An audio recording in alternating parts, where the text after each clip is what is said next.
അമ്മയും സ്വാഗതം. ഞാൻ മീനു, ഇതെൻ്റെ അമ്മ. ഞങ്ങൾ കഴിഞ്ഞ ആഴ്ച ഒരു വീഡിയോ ഇട്ടിട്ടുണ്ടായിരുന്നു. അത് തുഷാരഗിരി വെള്ളച്ചാട്ടത്തിൽ ഞങ്ങൾ പോയ വീഡിയോ ആയിരുന്നു. പിന്നെ എല്ലാവരും അത് കണ്ടിട്ടുണ്ടായിരുന്നു. ഇനി കാണാത്തവരെല്ലാം കാണും. ഞങ്ങൾ തുഷാരഗിരി പോയി കഴിഞ്ഞിട്ട് അന്ന് തന്നെ ഞങ്ങളൊരു 11 മണിയൊക്കെ ആ ടൈമൊക്കെ കഴിഞ്ഞപ്പോൾ ഞങ്ങൾ അകലാപ്പുഴയ്ക്ക് പോയിരുന്നു. അകലാപ്പുഴ എന്ന് പറയുമ്പോൾ കോഴിക്കോട് ഡിസ്ട്രിക്റ്റിൽ തന്നെയാണ് വരുന്നത്. പക്ഷെ നല്ലൊരു സ്ഥലമാണ്, വലിയൊരു പുഴയാണ്.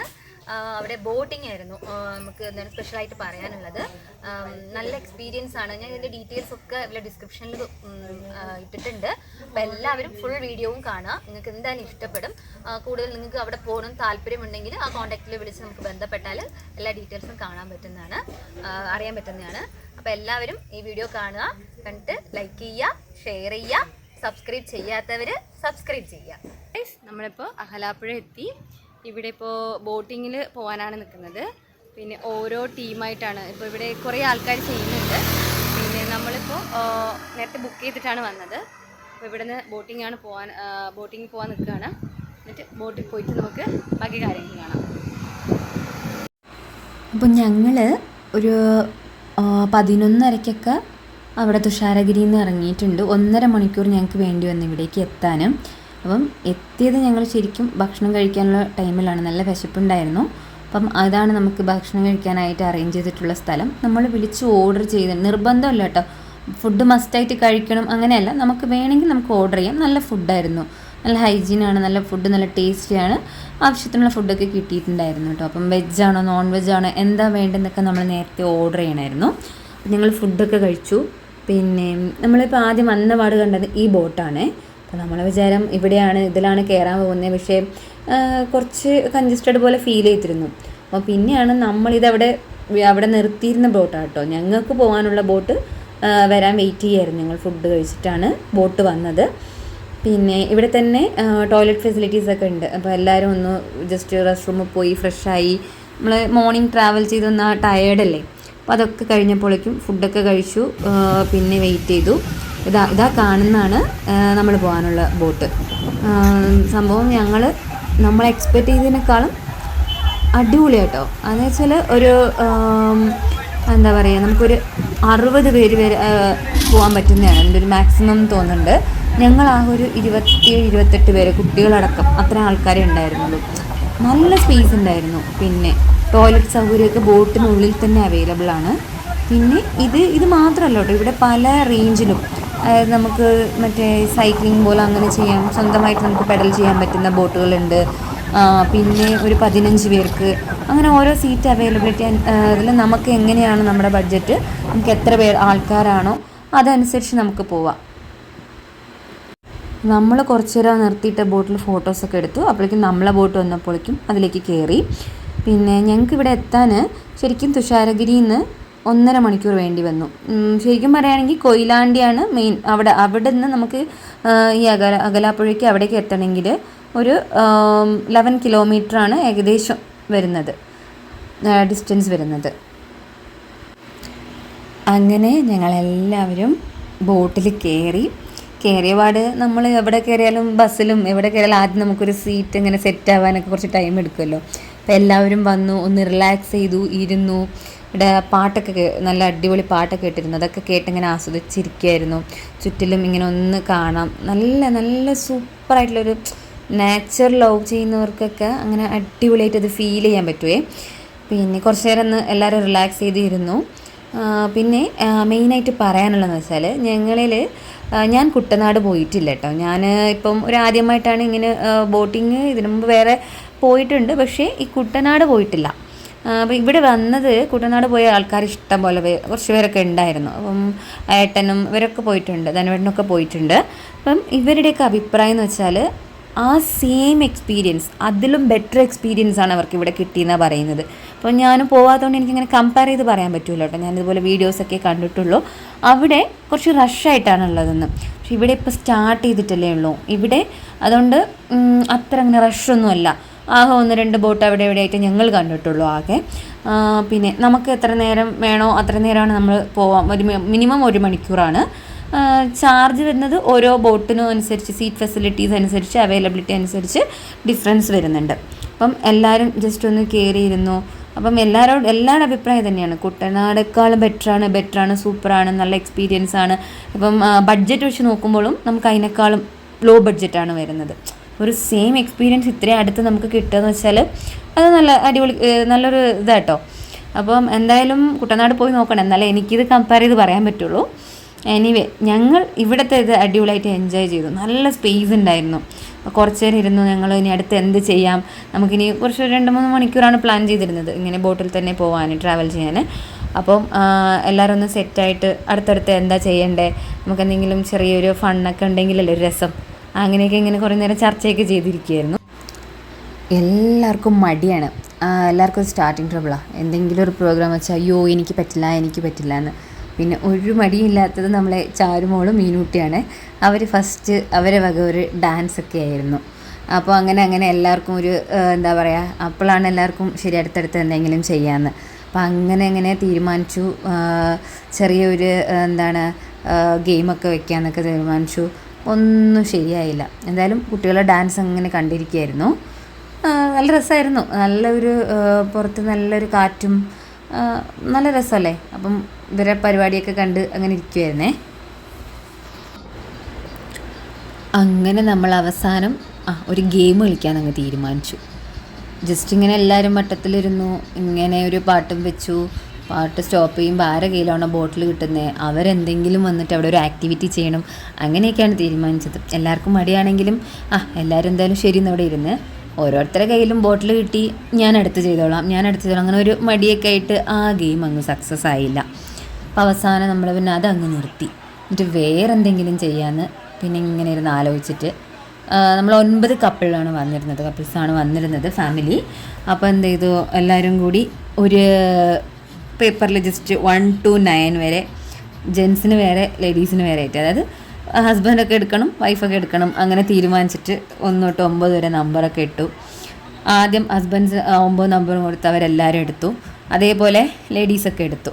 കുട്ടികൾ ഇതിൽ ഉൾപ്പെടുത്തിയിട്ടില്ല കേട്ടോ. അങ്ങനെ എല്ലാവർക്കും നമ്പർ കിട്ടിയത് ആരോടും പറയണ്ട. ആർക്കാണോ 1 കിട്ടുന്നത് അതിപ്പം അങ്ങോട്ടും ഇങ്ങോട്ടും അവർ പെയർ മാറിയാലും അവർ വന്നിട്ട് ഇവിടെ ഒരു ഡാൻസ് പെർഫോമൻസ് എന്തെങ്കിലും ചെയ്യണമെന്ന് ഡിസൈഡ് ചെയ്തു. എല്ലാവർക്കും ആദ്യം ഒരു മടിയാണ്, എന്നാലും ഒരു വെറൈറ്റി അല്ലേ, നമുക്ക് ട്രൈ ചെയ്ത് നോക്കാമെന്ന് സ്റ്റാർട്ട് ചെയ്തു. അത് സംഭവം ക്ലിക്കായിട്ടോ. എല്ലാവർക്കും ഒരു ഡിഫറൻസ് എക്സ്പീരിയൻസ് ആയിരുന്നു. നമ്മളാരും അത് അങ്ങനെ പ്ലാൻ ചെയ്തിട്ടൊന്നുമല്ലല്ലോ വന്നത്, അൺഎക്സ്പെക്റ്റഡ് ആയിട്ട് അങ്ങനെ ഒരു മൊമെൻ്റ് അല്ലേ. അതെല്ലാവരും എൻജോയ് ചെയ്തു, നല്ല രസമായിരുന്നു. ഇതിലെടുത്ത് പറയാനുള്ളത് മക്കളുടെ കാര്യമാണ്. അവരാണ് നല്ലോണം എൻജോയ് ചെയ്തത്. അവർക്ക് എന്താ പറയുക, എല്ലാവരും ഇപ്പം മീനിനൊക്കെ ഭയങ്കര ഡിഫറൻസ് എക്സ്പീരിയൻസ്. അയ്യോ അമ്മ അച്ഛനല്ലാതെ വേറെ ആരോടൊപ്പം കളിക്കുന്നുണ്ട് അങ്ങനെയൊക്കെ പറഞ്ഞിട്ട് ഭയങ്കര കച്ചറയൊക്കെ ആയിരുന്നു മീനൂട്ടി. എല്ലാ കുട്ടികളും എൻജോയ് ചെയ്തു, അങ്ങോട്ടും ഇങ്ങോട്ടും നല്ല രസമുണ്ടായിരുന്നു. അപ്പോൾ ചെറുതായിട്ട് വീഡിയോസൊക്കെ അപ്ലോഡ് ചെയ്തിട്ടുണ്ട്. പിന്നെ എല്ലാവർക്കും എത്ര കംഫർട്ടബിൾ ആയിരിക്കും അറിയില്ലല്ലോ. ഇപ്പോൾ എല്ലാവർക്കും ഒരു സോഷ്യൽ മീഡിയയിൽ ഇടുക എന്ന് പറയുന്നത് എത്രമാത്രം ഇഷ്ടപ്പെടുന്ന അറിയില്ല. അപ്പോൾ ചെറുതായിട്ട് ഇങ്ങനെ ഒന്ന് ഓടിച്ചിട്ടുണ്ട് വീഡിയോസൊക്കെ. എന്തായാലും കാണാം.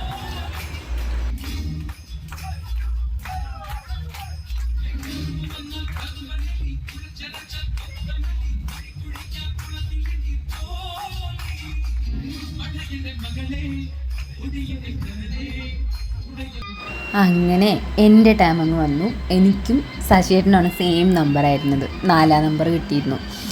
അപ്പോൾ ശശിയേട്ടനെന്ന് വെച്ചാൽ ഇതുവരെ ഡാൻസ് ഒന്നും അങ്ങനെ കളിച്ചിട്ടില്ല, ഫസ്റ്റ് ടൈമാണ്. അപ്പോൾ ആദ്യം ഒരു മടിയൊക്കെ ഉണ്ടായിരുന്നു. പിന്നെ ശശിയേട്ടൻ അങ്ങ് പൊളിച്ചു, ഞങ്ങളങ്ങ് കളിച്ചു. പിന്നെ അപ്പോഴേക്കും മീൻ പ്രശ്നം ഉണ്ടാക്കി, അയ്യോ അച്ഛനെവിടെ എന്നൊക്കെ പറഞ്ഞിട്ട്. പിന്നെ കുറച്ച് നേരം അവളും കൂടി അങ്ങനെ ഡാൻസൊക്കെ കളിച്ചു. അങ്ങനെ ഓരോരുത്തരുടെ ടൈം വന്നുകൊണ്ടിരിക്കുകയായിരുന്നു. നല്ല രസമുണ്ടായിരുന്നു.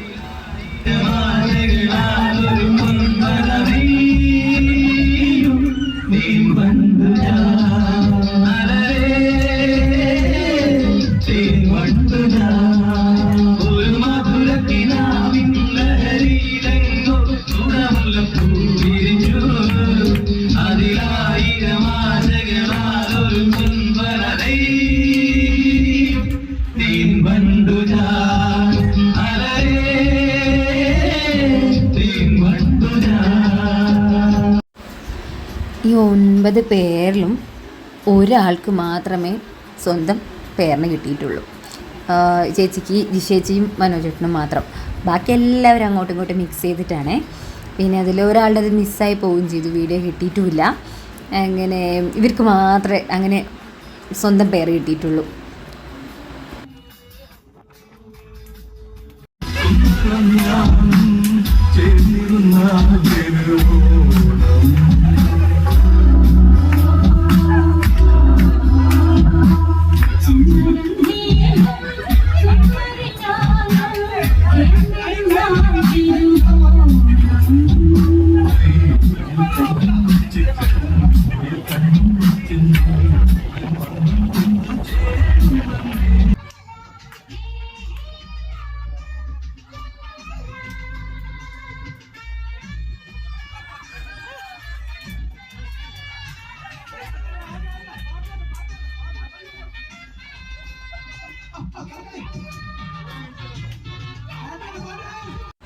അങ്ങനെ ധനുവേട്ടനായിരുന്നു 9ാമത്തെ നമ്പർ കിട്ടിയത്.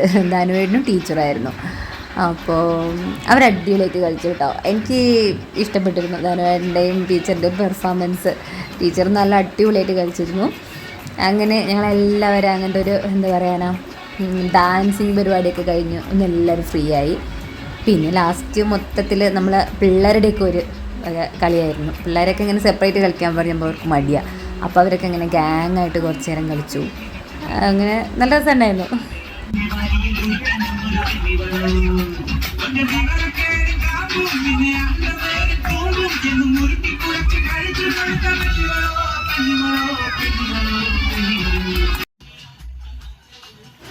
അങ്ങനെ മക്കളുടെ വക പരിപാടി അവർ അവതരിപ്പിച്ചു. നല്ല രസമുണ്ടായിരുന്നു. അവരെല്ലാവരും കൂടി അങ്ങ് കുറച്ച് നേരം പാട്ട് വെച്ച് ഡാൻസും കളിയൊക്കെ ആയിരുന്നു. അപ്പം എനിക്ക് മെയിനായിട്ട് ഞാൻ ഈ വീഡിയോയിൽ എല്ലാവരോടും അപ്ഡേറ്റ് ചെയ്യാനൊരു വിചാരിച്ച കാര്യം എന്ന് വെച്ചാൽ, ഞങ്ങൾ ഈ ട്രിപ്പ് പോയി വന്നു കഴിഞ്ഞ ഒരു കറക്റ്റ് ഒരു 1 വീക്കിലാണ് കേരളത്തിൽ വലിയൊരു ബോട്ട് ആക്സിഡൻറ്റ് നടക്കുന്നത്. ഏകദേശം ഒരു വളരെ വിഷമമുള്ളൊരു ഇതാണ്. ഒരു 21 പേര് മരിച്ചു എന്നാണ് നമ്മൾ ന്യൂസിൽ കാണുന്നത്. ശരിക്കും അത് കഴിഞ്ഞിട്ടാണെങ്കിൽ ഞങ്ങൾ ഈ ട്രിപ്പ് ക്യാൻസൽ ചെയ്തതിന് നമുക്ക് ഭയങ്കര ടെൻഷനാവുമല്ലോ. പക്ഷേ ശരിക്കും പറയുകയാണെങ്കിൽ ഞങ്ങൾ പോയ ബോട്ട് ഭയങ്കര സേഫായിരുന്നു, ലൈസൻസായിരുന്നു, ജാക്കറ്റുകളൊക്കെ ഉണ്ടായിരുന്നു. അതിനെക്കുറിച്ച് ഞങ്ങൾക്ക് ഒരു ടെൻഷൻ ഉണ്ടായിരുന്നില്ല കേട്ടോ. പക്ഷേ ഇങ്ങനെ ഒരു ന്യൂസൊക്കെ അറിയുമ്പോൾ നമുക്ക് കുറച്ച് ദിവസം മൈൻഡ് ഭയങ്കര ഡിസ്റ്റർബ്ഡ് ആയിരിക്കുമല്ലോ. എനിവേ ഞങ്ങൾ വന്നതിന് ശേഷമാണ് ഇത് നടന്നത്. ഞാൻ അത് കഴിഞ്ഞിട്ടൊക്കെയാണ് ഇപ്പോൾ വീഡിയോസൊക്കെ അപ്ലോഡ് ചെയ്യുന്നത്. എനിവേ എന്താ പറയുക, ഞങ്ങൾ നല്ല സേഫ് സോണിലാണ് പോയി വന്നത്. അതുകൊണ്ട് അതിനെക്കുറിച്ച് ആരും ടെൻഷൻ ആവാനില്ല. ഇവിടെ എല്ലാം സേഫാട്ടോ. അപ്പം ഞാൻ ഡിസ്ക്രിപ്ഷനിൽ ഇവരുടെ ഡീറ്റെയിൽസ് നമ്പർ കൊടുക്കുന്നുണ്ട്. മരക്കാർ എന്ന് പറയുന്ന അങ്ങനെ ഒരു ബോട്ട് സർവീസിലാണ് നമ്മൾ പോയത്. അതുപോലെ വേറെ കുറേ കമ്പനികൾ ഇങ്ങനെ ചെയ്യുന്നുണ്ട്. അപ്പോൾ നിങ്ങൾക്ക് താല്പര്യമുണ്ടെങ്കിൽ നിങ്ങൾ അവരെ വിളിച്ച് കോൺടാക്റ്റ് ചെയ്ത് ഡീറ്റെയിൽസൊക്കെ കിട്ടും നിങ്ങൾക്ക്. പിന്നെ ഫുഡ് വേണമെങ്കിൽ റെഡിയാക്കാം. നല്ല സൗകര്യമുണ്ട്. പെട്ടെന്ന് തന്നെ ഇവിടെ ഹൗസ് ബോട്ടിങ്ങും വരാനും സാധ്യതയുണ്ട്. അതിൻ്റെ വർക്കൊക്കെ നടന്നുകൊണ്ടിരിക്കുകയാണ് കേട്ടോ. പിന്നെ എല്ലാം കഴിഞ്ഞപ്പോഴേക്കും കുറച്ച് ഫോട്ടോഷൂട്ട്, ഇങ്ങനെ ഉള്ളിൽ എല്ലാവർക്കും ഫോട്ടോസൊക്കെ എടുക്കാനുണ്ടാവുമല്ലോ. അപ്പോൾ അതൊക്കെ കഴിഞ്ഞു. ഞങ്ങളുടെ വക ഫോട്ടോസൊക്കെ എടുത്തു. പിന്നെ കുട്ടികൾ അവരെ വക സെൽഫി, പിന്നെ ഓരോരുത്തരും കപ്പിൾ ഫോട്ടോസ് അവിടെ എവിടെയായിട്ട്. മക്കളൊന്നും മൈൻഡ് ആക്കിയിട്ടില്ല, എല്ലാവരും അവരവരൊക്കെ കപ്പിൾ ഫോട്ടോസും. പിന്നെ സത്യം പറഞ്ഞാൽ എൻ്റെ മൊബൈൽ എൻ്റെ കയ്യിലില്ല. എൻ്റെ മൊബൈൽ ഫുൾ പ്രശ്നം ഉണ്ടായിരുന്നു. നമുക്ക് ഇത്രയും വീഡിയോസൊക്കെ എടുത്തുന്നത് നമ്മൾ കുട്ടികളൊക്കെയാണ്, മക്കളും പിന്നെ ബാക്കി ചേച്ചിയും ചേട്ടന്മാരുടെ ഫോണിൽ നിന്നാണ് ഞാൻ വീഡിയോസൊക്കെ വാങ്ങി ചെയ്യുന്നത്. എന്നുവെച്ചാൽ എൻ്റെ ഫോൺ ഞാൻ എടുത്തിട്ടേ ഇല്ല, ഫുൾ കേടായി കിടക്കുമായിരുന്നു. എനിവേ അവർ തന്ന വീഡിയോ വെച്ചിട്ടാണ് ഞാൻ ഈ വ്ളോഗൊക്കെ ചെയ്യുന്നത്, ഇതിൻ്റെ ഇതൊക്കെ കളക്ട്. അതുകൊണ്ടാണ് കുറച്ച് ലേറ്റ് ആവുന്നത്. പിന്നെ സ്പെഷ്യലായിട്ട് ഞങ്ങളുടെ വക ഒരു ടൈറ്റാനിക് സ്റ്റില്ലുണ്ട്. അത്രയ്ക്ക് എത്താൻ പറ്റിയില്ലെങ്കിലും ഒന്നങ്ങ് ട്രൈ ചെയ്ത് നോക്കി. അപ്പോൾ അങ്ങനെ ഫോട്ടോസൊക്കെ കഴിഞ്ഞിരുന്നു. ഫോട്ടോ സെഷൻ കഴിഞ്ഞതിന് ശേഷം പിന്നെ കുറേ ദിവസമായിട്ട് എന്നെക്കൊണ്ടൊരു പാട്ട് പാടിക്കണമെന്ന് ധനുവേട്ടന് ഭയങ്കര ആഗ്രഹം. അങ്ങനെ അവസാനം പാടി. പിന്നെ പാട്ട് ഫുള്ള് കുളമായി. കറോക്കിൻ്റെ ഒപ്പമൊന്നും പാടാൻ അറിയില്ല. അങ്ങനെയൊക്കെ ആയിട്ട് അവസാനം അതങ്ങ് നിർത്തി. അവസാനം ടീച്ചറൊന്ന് സപ്പോർട്ട് ചെയ്തിട്ട് ടീച്ചറോടൊപ്പം 2-3 ലിറിക്സ് അങ്ങനെ ചെറുതായിട്ടൊന്ന് പാടി. അങ്ങനെ എൻ്റെ വക ഒരു ഗാനമഴയൊക്കെ ഉണ്ടായിരുന്നു.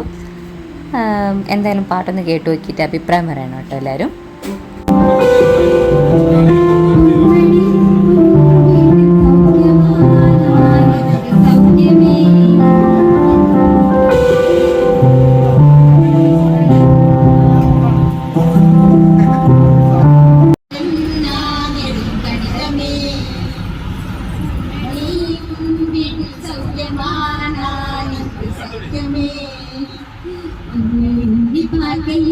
കവിത കൊട്ടത് അതിനെഴുതയിൽ വാർത്ത കൊട്ടത് അൻപോട് കടിതമേ. അങ്ങനെ ഞങ്ങളുടെ ആ ഒരു ചെറിയൊരു യാത്ര അങ്ങ് കഴിയാനായിരുന്നു. പിന്നെ ഞങ്ങൾ ഇതൊക്കെ കഴിഞ്ഞിട്ട് പിന്നെ ഞങ്ങൾ കുറച്ച് സ്നാക്സൊക്കെ ഉണ്ടാക്കി കൊണ്ടുവന്നിരുന്നു. ശരിക്കും ഞങ്ങൾക്ക് അത് കഴിക്കാനുള്ള സമയമൊന്നും കിട്ടിയിട്ടുണ്ടായിരുന്നില്ല കേട്ടോ. പിന്നെ അതൊക്കെ ഒന്ന് കഴിച്ചെടുത്ത് അടുത്തൊരു ബീച്ചിൽ ജസ്റ്റ് പോയി ഈവനിങ് വൈബൊക്കെ കാണാമെന്ന് വിചാരിച്ചിട്ട് കാപ്പാട് ബീച്ചിലേക്കാണ് പോയത്. അവിടെ നിന്ന് ഏകദേശം ഒരു 15 കിലോമീറ്റർ ഉണ്ടാവും. അപ്പം ഞങ്ങൾ അവിടേക്ക് പോയി എല്ലാവരും കൊണ്ടുവന്ന സ്നാക്സൊക്കെ കഴിച്ചു, ചായയൊക്കെ കുടിച്ചു, ഈവനിങ് വൈബൊക്കെ കണ്ടു. ശരിക്കും അത് സെപ്പറേറ്റ് ഒരു വീഡിയോ ആയിട്ട് ഇടണമെന്നൊക്കെ ഉണ്ടായിരുന്നു. പക്ഷെ ഞാൻ നേരത്തെ പറഞ്ഞ പോലെ എൻ്റെ ഫോണിൻ്റെ പ്രശ്നം കാരണം എനിക്ക് കറക്റ്റ് വീഡിയോസൊന്നും കിട്ടിയിട്ടില്ല. ജസ്റ്റ് അതിൻ്റെ ഒരു സ്റ്റിൽ മാത്രം ഇതിൻ്റെ ലാസ്റ്റ് ഇങ്ങനെ ജസ്റ്റ് കാണിക്കുന്നുണ്ട്. അപ്പം നല്ലൊരു ടൂറായിരുന്നു. ഞങ്ങളൊരു 1 ഡേ പ്ലാൻ ചെയ്ത് എന്താ പറയുക 3 സ്ഥലം അത്യാവശ്യം കവർ ചെയ്യാൻ പറ്റിയിരുന്നു. നല്ലപോലെ എല്ലാ സ്ഥലത്തും ടൈം സ്പെൻഡ് ചെയ്യാൻ പറ്റിയിരുന്നു. കുട്ടികൾ നല്ല ഹാപ്പിയാണ്. നമ്മളൊന്നിങ്ങനെ ടെൻഷനൊന്നും ആവാണ്ട് ഫ്രീ ആയിട്ട് എൻജോയ് ചെയ്ത് പോയിട്ട് വന്നിരുന്നു. അപ്പോൾ പിന്നെ ഈ ബോട്ടിങ്ങിലെന്ന് വെച്ചാൽ ഇതിൻ്റെ ഡീറ്റെയിൽസ് ഞാൻ ഓൾറെഡി പറഞ്ഞതുപോലെ ഡിസ്ക്രിപ്ഷനിൽ തന്നിട്ടുണ്ട്. പിന്നെ ഇത് നിങ്ങൾക്ക് ബർത്ത്ഡേ പാർട്ടി അല്ലെങ്കിൽ പിന്നെ ഇതുപോലെ എന്തെങ്കിലും ഗെറ്റ് ടുഗദർ, ഇങ്ങനത്തെ ഫംഗ്ഷൻ, എന്തെങ്കിലും അഫീഷ്യൽ മീറ്റിംഗ്, പേഴ്സണൽ മീറ്റിംഗ്, ഇതൊക്കെ നിങ്ങൾക്ക് ഇവിടെ നേരത്തെ പ്ലാൻ ചെയ്യാൻ പറ്റുന്ന ഒരു നല്ലൊരു സ്പോട്ടാണ്. അപ്പോൾ എന്തായാലും മിസ് ചെയ്യരുത്. എല്ലാവരും പറ്റുമ്പോൾ മാക്സിമം എന്താണ് പ്ലാൻ ചെയ്ത് ഇവിടെ ഒന്ന് പോവുക, എൻജോയ് ചെയ്യുക. പിന്നെന്താ വീഡിയോസ് കണ്ടിട്ട് നിങ്ങളെല്ലാവരെയും ഫീഡ്ബാക്കുകൾ കമൻറ്റുകൾ ചെയ്യാം. എന്നാൽ ഞാൻ കാപ്പാട് ബീച്ചിൻ്റെയും കൂടി കുറച്ച് ഫോട്ടോസൊക്കെ അപ്ലോഡ് ചെയ്യുന്നുണ്ട്. അപ്പോൾ എല്ലാം കാണുക, എൻജോയ് ചെയ്യുക. അപ്പോൾ ഇതാണ് കാപ്പാട് ബീച്ച്. ഇതെല്ലാവരും അത്യാവശ്യം എല്ലാവരും അറിയപ്പെടുന്ന ഒരു ബീച്ചാണ്. പിന്നെ നമുക്ക് അകാലപ്പുഴയിൽ നിന്ന് ഒരു 11 കിലോമീറ്റർ വരും.